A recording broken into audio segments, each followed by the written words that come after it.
बस सर तो न्योता कही दे है एवं पधिया भैया की यहाँ रच के सहेज दे सजवा सजने आई खाए पी ले जौन भाई ए भैया पधे जी।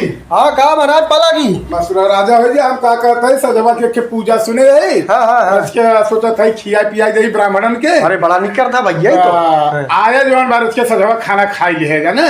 सजवा खा क्या है? हाँ भैया हाँ। क्या पूरी सब्जी? पूरी सब्जी से वही खीर सब बना। अरे वाह भैया बहुत बढ़िया भैया। अच्छा हम चलते भूले जी। हाँ ठीक भैया ठीक। हाँ ठीक। ए दुबे महाराज है भैया है यहाँ तो कहो ना सबके बोला है खाली हमें का कहो भैया ये कहता है कि सबके देता है आयस खाए के कि खाली हम ही का अकेले खाए बुनिया बोला होता है। देखा भैया व्यवस्था थोड़ा कमाई की है जौन बा कितना है तो का देला भैया ये है बाटन आधा दर्जन है जौन बाटन सामान वही बाटन ये देखा अरे यार इतना ढेर है।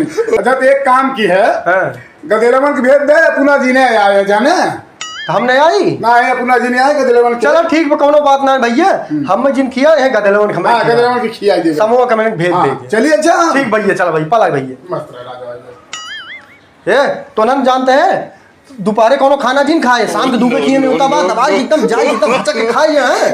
हां एक दो पूरी ना दवाई खाए और दो चार से देबो हम भाई ले पाई मौका देते हैं ठीक है। हां